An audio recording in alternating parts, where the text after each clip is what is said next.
대한민국이 스스로 만든 전투기가 활주로를 박차고 하늘로 솟아올랐습니다. 그 순간 세계는 경악했습니다. CNN은 속보로 이렇게 보도했습니다. 한국, 세계 8번째 전투기 독자 개발국. 일본 언론은 경계심을 숨기지 못했습니다. 예상보다 너무 빠르다. 한국의 추진력은 위협적이다. 유럽 군사 전문지는 한마디로 정리했습니다. 가성비 최강 전투기 KF-21점. 이제 우리는 물어야 합니다. 왜 일본은 두려움을 감추지 못했을까요? 왜 동남아시아 국가는 값비싼 F-35 대신 한국 전투기를 바라보고 있을까요? 그리고 왜 세계 전문가들은 한국의 등장을 국제 질서를 흔드는 사건이라 표현했을까요? 190여 개 나라 중 단 8개 나라만이 가진 비밀의 기술. 그 벽에 대한민국이 마침내 이름을 새겼습니다. 한 세대는 불가능이라는 단어 앞에서 좌절했고 또 한 세대는 땀과 눈물로 다시 일어섰습니다. 그리고 마침내 지금 이 순간 우리의 하늘은 더 이상 빌려 쓰는 날개가 아닙니다. 오늘 우리는 그 놀라운 여정을 따라가 보려 합니다. 불가능이라 불렸던 도전이 어떻게 현실이 되었는지, 세계를 놀라게 한 진실의 순간이 무엇이었는지, 그리고 왜 이 전투기가 대한민국의 미래와 민족의 자존심을 증명하는 상징이 되었는지를 지금부터 믿기 힘든 이야기를 들려드리겠습니다. 오늘도 저희 감동 사연을 찾아주신 시청자분들께 감사드립니다. 이야기가 궁금하시다면 여러분의 소중한 좋아요와 구독 알림 설정 꼭 눌러주세요. 다음 이야기 제작에 큰 힘이 됩니다. 저는 올해 72, 이름은 이정호라고 합니다. 지금은 은퇴해 손주 손을 잡고 공원을 거니는 평범한 노인으로 살고 있지만 제 인생의 절반 이상은 하늘 위에서 흘러갔습니다.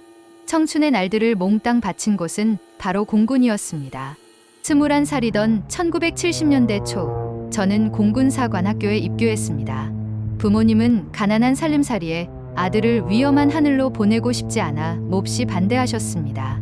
전쟁이 끝난 지 얼마나 됐다고 또 위험한 군인이 되려 하느냐 하셨지만 제 마음은 단단했습니다. 하늘을 나는 꿈이 제게는 세상의 전부였으니까요. 제가 처음 조종관을 잡았을 때 몰았던 기체는 F-4 팬텀과 F-5 프리덤 파이터였습니다. 하나같이 미국이 제공하거나 판매한 전투기였습니다. 활주로를 질주의 하늘로 솟구칠 때마다 가슴이 터질 듯 벅찼지만 동시에 제 마음 한쪽에는 늘 묵직한 그림자가 드리워져 있었습니다. 이건 우리가 만든 날개가 아니다. 미국의 지원이 끊기면 우리는 단 하루도 날 수 없다. 물론 한미동맹 체제 아래에서 연료와 부품은 안정적으로 들어왔습니다. 실제로 지원이 끊기는 일은 없었지만 조종사였던 제 마음은 달랐습니다. 조종석에 앉아 조종관을 잡을 때마다 따라오는 불안은 지워지지 않았습니다. 내 날개가 내 것이 아니다라는 자각이 가슴을 짓눌렀습니다. 강원도 기지에서의 첫 실전 임무를 저는 아직도 잊지 못합니다. 겨울밤, 적 정찰기가 포착되었다는 보고가 들어왔습니다. 팬텀의 엔진은 굉음을 내며 어둠을 뚫고 이륙했습니다. 레이더에는 작은 점 하나가 찍혔습니다. 교신을 주고받으며 추적을 이어가는데 제 머릿속에서는 자꾸만 이런 생각이 맴돌았습니다. 만약 지금 부품 하나가 고장 난다면, 우리가 만들지 못한 기체라면 우리는 어떻게 하늘을 지킨단 말인가? 임무를 마치고 착륙했을 때 두 다리는 후들거렸습니다. 그 두려움은 적 때문만이 아니라 우리 힘으로는 아무것도 할 수 없다는 자각 때문이었습니다. 그 시절 동기들과 술잔을 기울이면 늘 비슷한 이야기가 나왔습니다. 언젠가는 우리도 우리 힘으로 만든 전투기를 몰 수 있을까? 그러면 곧바로 따라오는 대답은 늘 씁쓸했습니다. 그런 건 미국이나 소련 같은 나라만 하지. 우리는 평생 사다 쓰는 수밖에 없지. 저는 그 말을 들으며 웃어넘겼지만 마음 한구석은 늘 서늘했습니다. 정말 우리는 영원히 빌려 쓰는 나라로만 남아야 하나 하는 허무가 스며들곤 했습니다. 세월이 흘러저는 전역했고 민간인으로 돌아와 가족을 돌보며 살았습니다. 하지만 비행복을 벗고 나서도 제 마음속에는 늘 미련이 있었습니다. 내가 청춘을 바친 하늘, 그러나 끝내 우리 날개로는 날아보지 못했구나. 은퇴한 지금 저는 손주와 함께 산책하며 종종 옛날 이야기를 들려줍니다.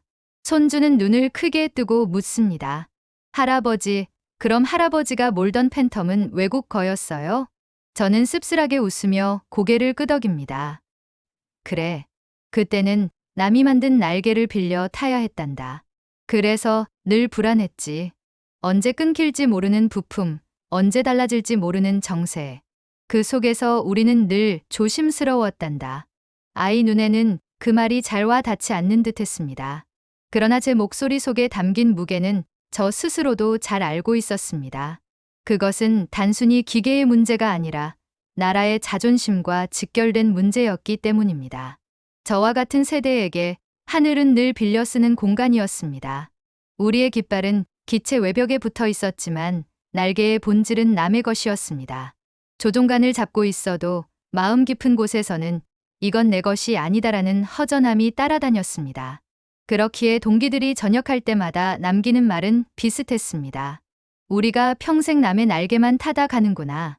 그리고 술잔을 기울이며 서로의 마음을 달랬습니다. 하지만 속으로는 누구나 같은 꿈을 품고 있었습니다. 언젠가는 우리 힘으로 만든 전투기를 몰고 싶다. 그 꿈은 오래도록 실현되지 않았습니다. 경제적으로도 여유가 없었고 정치적으로도 독자 개발은 무모해 보였습니다. 차라리 미국에서 사오는 게 낫지 않느냐는 말이 더 설득력 있게 들리던 시절이었습니다. 그러나 제 마음 깊숙한 곳에는 늘 같은 질문이 남아 있었습니다. 과연 우리는 우리 힘으로 우리 하늘을 지킬 수 있을까? 저는 이 질문이야말로 제 세대 전체를 짓눌렀던 운명 같은 것이었다고 생각합니다. 하늘을 가르며 나라도 자유롭지 못했던 이유, 적과 맞서도 끝내 불안했던 이유, 바로 그 질문 때문이었습니다. 그때는 몰랐습니다. 수십 년이 흐른 뒤 우리 스스로 만든 날개가 푸른 하늘을 가르며 솟구치는 날이 올 줄은. 세월은 흘렀습니다. 제가 전역한 뒤에도 언젠가는 우리 전투기를 만들자는 바람은 공군과 항공업계에서 끊임없이 나왔습니다. 하지만 그 소리를 들을 때마다 저는 고개를 절레절레 흔들곤 했습니다. 왜냐하면 현실은 너무도 냉혹했기 때문입니다. 1990년대 초 우리 정부는 처음으로 독자 전투기 개발이라는 거대한 꿈을 공표했습니다. 이름하여 KF-X 사업. 그 당시 언론에서는 한국판 전투기 프로젝트라고 떠들썩했지만 실상은 시작부터 벽에 부딪혔습니다. 경제적으로 여유가 없었고 국민들의 삶에는 여전히 쌀과 연탄이 더 절실했습니다. 전투기를 새로 개발하겠다는 말은 많은 이들에게 사치처럼 들렸습니다. 심지어 군 내부에서도 차라리 미국에서 사오는 게 낫다는 목소리가 높았습니다. 더 큰 문제는 기술이었습니다. 전투기의 눈이라고 불리는 AESA 레이더, 적의 눈에 보이지 않게 해주는 스텔스 기술, 고성능 전자전 장비. 이런 핵심 기술은 미국도 유럽도 쉽게 넘겨주지 않았습니다. 문서 한 장을 들이밀며 한국은 아직 안 된다는 냉정한 통보를 받았을 때 많은 이들은 포기하려 했습니다. 저 역시 그 소식을 들으며 마음이 덜컥 내려앉았습니다. 그래, 역시 무리였구나. 우리는 평생 남이 만든 날개만 타야 하나 보다. 그러나 젊은 연구원들과 기술자들은 달랐습니다. 그들은 포기하지 않았습니다. 실패하면 또다시 시도했습니다. 연구실 불빛은 밤새 꺼지지 않았고 종이 위에 수백 건의 계산이 덧칠되었습니다. 작은 부품 하나가 맞지 않아도 처음부터 다시 조립했습니다. 한 연구원이 이렇게 말했다는 이야기를 들었습니다. 실패는 당연했습니다. 하지만 포기만은 선택할 수 없었습니다. 그 한마디가 제 가슴을 울렸습니다. 저 역시 언젠가 팬텀의 조종석에서 언제 멈출지 모른다는 불안과 싸워야 했습니다. 그런데 그 젊은이들은 그 불안을 정면으로 맞받아치고 있었습니다. 시간이 흐르며 KF-X 사업은 여러 번 중단 위기를 맞았습니다. IMF 외환 위기로 나라 전체가 휘청이던 때는 당장 먹고 사는 게 급한데 무슨 전투기냐는 비난이 거셌습니다. 하지만 항공우주연구소와 방산업계의 젊은 인재들은 끝내 자리를 지켰습니다. 그들의 집념이 꺼지지 않았기에 프로젝트는 끈질기게 이어졌습니다. 그리고 마침내 2022년 여름, 그토록 기다리던 순간이 찾아왔습니다. KF-21의 첫 시험 비행이 예정된 날, 저는 텔레비전 앞에 앉아 숨을 죽였습니다. 활주로 위에 서 있는 낯선 모습의 전투기. 그러나 분명 우리 이름을 달고 있는 보라매가 화면에 비쳤습니다. 이륙 신호가 떨어지자 엔진은 후유하며 불꽃을 내뿜었습니다.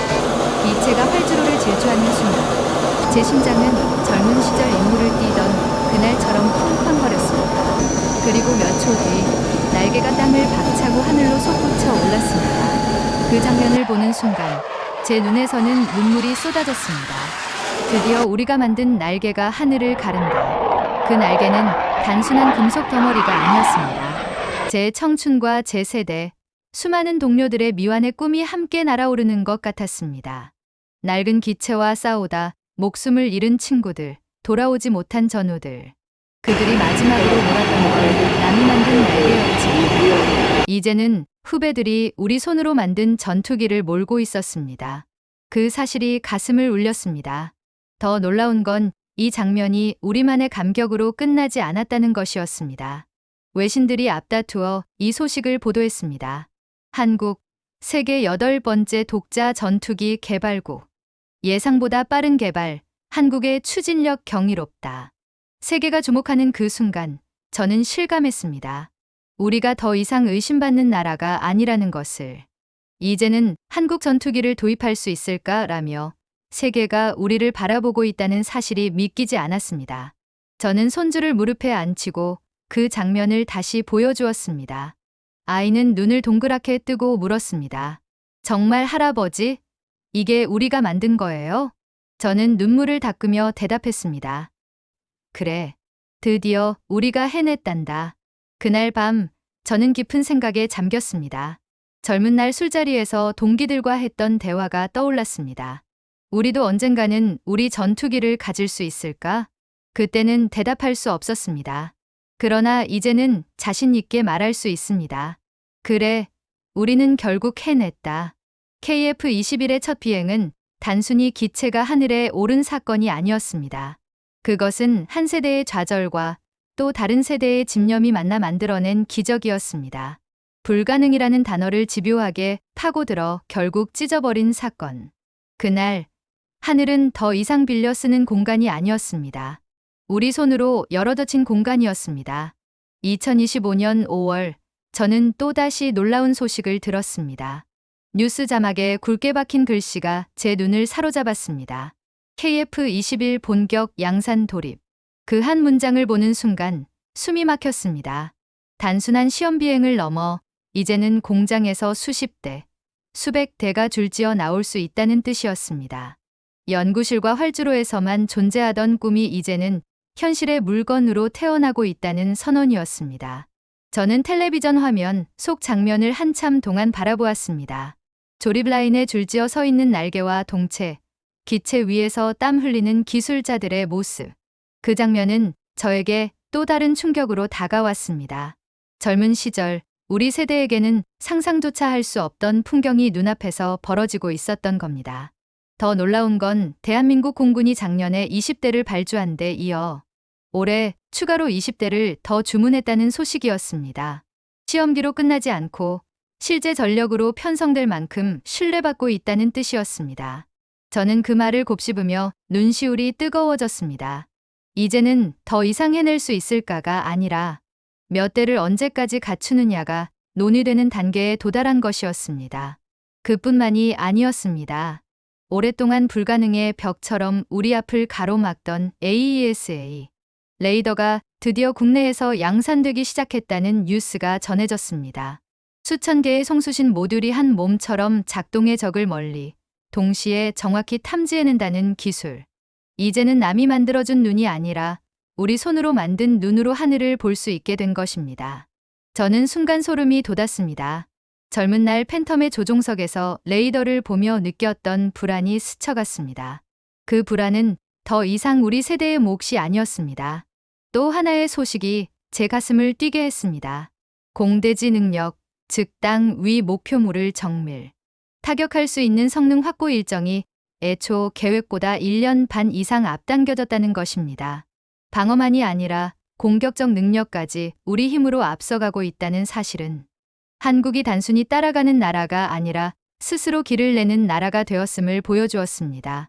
세계의 반응은 폭발적이었습니다. CNN은 다시 한번 세계 8번째 독자 전투기 개발국이라는 타이틀로 한국을 소개했고, 유럽의 군사 전문지는 성능 대비 가격에서 경쟁자가 없다는 호평을 내놓았습니다. 하지만 제 눈길을 사로잡은 건 일본 언론이었습니다. 예상보다 너무 빠르다. 한국의 추진력은 위협적이다. 그들의 문장에서 묻어나는 경계심을 읽는 순간 제 입가에는 저도 모르게 웃음이 번졌습니다. 젊은 시절 우리는 늘 그들의 무시와 의심 속에 살아야 했습니다. 그런데 이제는 그들이 우리를 두려워하고 있었습니다. 얼마 전에는 더욱 특별한 경험을 했습니다. KF 스무한 시험 비행에 직접 참여했던 쿠베 조종사를 만날 기회가 있었던 겁니다. 오랜만에 마주한 그는 제 앞에서 경례를 붙이며 말했습니다. 선배님, 저는 지금 보라매를 몰고 있습니다. 그 짧은 한마디는 제 가슴을 세차게 울렸습니다. 이루지 못했던 제 세대의 꿈을 후배가 당당히 현실로 살아내고 있었던 겁니다. 그는 당시의 비행을 이렇게 전했습니다. 바퀴가 땅을 떼는 순간 믿기지 않았습니다. 조종관이 제 손끝에 반응하는데 이건 우리가 만든 기체다라는 생각이 드는 순간 눈물이 났습니다. 저는 그의 손을 꼭 잡으며 속으로 이렇게 말했습니다. 그래, 이제는 너희가 우리의 꿈을 날고 있구나. KF-21은 이제 단순히 전투기 하나에 머물지 않았습니다. 그 안에는 수천 개 국내 기업의 땀방울과 수만 명 기술자의 노력이 녹아 있었습니다. 작은 볼트 하나, 칩 하나까지도 우리 손으로 쌓아 올린 결과물이었습니다. 저는 그 이야기를 듣고 다시금 자부심을 느꼈습니다. 내가 조종사로 지키던 하늘을 이제는 국민 모두가 함께 만들어 지켜내고 있구나. 그리고 국민들의 반응은 폭발적이었습니다. 시험비행 성공 당시 카페와 식당에서 사람들이 고개를 들어 화면을 바라보며 박수를 치는 장면이 방송에 잡혔습니다. 활주로 근처에 모여있던 시민들은 휴대폰을 들고 하늘로 솟구치는 보라매를 찍으며 환호했습니다. 연구실에서 밤을 지새운 개발진 가족들은 서로 부둥켜 안고 울었습니다. 그 모든 장면은 하나의 메시지를 보여주고 있었습니다. 보라매는 단순한 무기가 아니라 우리 국민 모두의 집념이 모여 하늘로 올라간 상징이라는 것. 손주는 KF-21 사진을 휴대폰 배경으로 설정해두고 친구들에게 자랑스럽게 보여주곤 합니다. 이건 우리나라가 만든 전투기야. 그 한마디는 제 세대와는 완전히 다른 감정을 담고 있었습니다.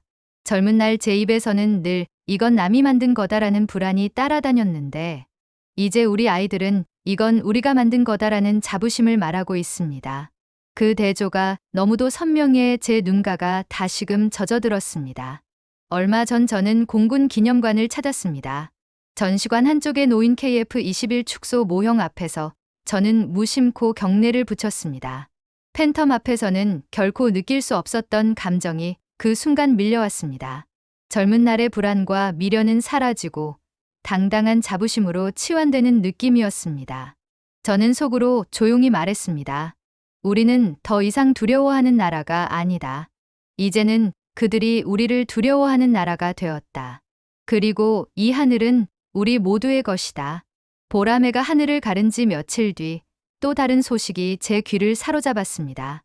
그것은 이제 이 전투기가 단순히 우리의 전력으로 끝나는 것이 아니라 세계로 뻗어나갈 준비를 하고 있다는 이야기였습니다. 뉴스에서는 KF-21이 본격적으로 수출 무대에 오를 경우 수십조 원 규모의 경제 효과가 예상된다고 전했습니다. 예전 같으면 한국이 다른 나라 전투기 구매 소식에 이름을 올리곤 했지만 이제는 반대로 다른 나라들이 우리의 전투기를 사겠다고 줄을 서고 있다는 겁니다. 필리핀과 말레이시아, 심지어 콜롬비아 같은 나라들도 관심을 보이고 있다고 합니다. 불과 몇십 년 전만 해도 한국이 이들 나라에 전투기를 수출한다는 건 상상조차 할 수 없던 일이었습니다. 우리가 늘 무기를 사오던 나라였기 때문입니다. 그러나 이제는 상황이 완전히 달라졌습니다. 줄을 서던 나라에서 줄을 세우는 나라로 바뀌었습니다. KF-21이 가진 장점은 분명했습니다. 성능은 이미 4.5세대 전투기로서 충분히 앞서 있었고 무엇보다 가격과 유지비에서 압도적인 경쟁력을 갖추고 있었습니다. 외신 보도에 따르면 최신 서방 전투기인 F-35는 대당 1,000억 원이 넘지만 KF-21은 절반 수준의 가격으로 책정될 수 있다고 했습니다. 유지비까지 감안하면 다른 나라들이 매력을 느끼지 않을 수 없었습니다. 싸고도 강하다면 누가 마다하겠습니까? 저는 그 뉴스를 들으며 속으로 중얼거렸습니다. 그래, 이제는 우리가 팔아서 돈을 버는 나라가 되었구나. 젊은 날에는 남이 만든 전투기를 빌려 쓰느라 돈이 계속 나가던 시절이었습니다. 그러나 이제는 우리가 만든 전투기를 팔아서 경제를 살리는 시대가 열린 겁니다. 실제로 KF-21 한 대를 만들기 위해서는 20만 개가 넘는 부품이 필요하다고 합니다. 그 수많은 부품을 만들고 조립하는 과정에 국내 수천 개의 기업이 참여했습니다. 작은 볼트 하나, 작은 칩 하나가 모여 결국 거대한 날개가 되었습니다. 저는 그 이야기를 들으며 다시 한번 감탄했습니다. 이제는 전투기가 단순히 나라를 지키는 무기가 아니라 나라 경제를 먹여 살리는 산업이 되었구나. 이 변화는 단순한 경제적 이익을 넘어 산업 전체의 도약으로 이어졌습니다. 부품을 만드는 중소기업이 살아나고 정비와 훈련을 맡는 기관들이 성장하고 항공우주 분야 전체가 발돋움하는 계기가 되었습니다. 저는 생각했습니다. 내가 청춘을 바친 하늘은 이제 우리 국민 모두의 하늘이 되었구나. KF-21의 성공은 단순히 현재에 머물지 않습니다. 그것은 미래로 나아가는 징검다리입니다. 우리는 이미 누리호 발사에 3번이나 성공했고 달 탐사선 다누리를 우주로 보냈습니다. 이제는 달 착륙선까지 준비한다고 합니다. 저는 그 소식을 들으며 또 한 번 생각했습니다. 내가 청춘을 바친 하늘이 이제는 우주로 뻗어 나가는구나. 손주는 그 소식을 듣고 더 크게 눈을 반짝였습니다. 할아버지, 그럼 언젠가 우리나라 우주선도 생기는 거예요? 저는 웃으며 고개를 끄덕였습니다. 그래, 그날이 꼭 올 거다. 너희 세대는 전투기를 넘어 우주선을 만들고 탈 수도 있을 거다. 이제는 확신합니다. KF-21은 단순한 전투기가 아닙니다. 그것은 우리 민족의 집념이 만든 기적이자 미래 세대를 향한 선언입니다. 세계 190여 개 나라 중 단 8개 나라만이 가질 수 있는 힘. 그 힘을 우리는 손에 쥐었습니다.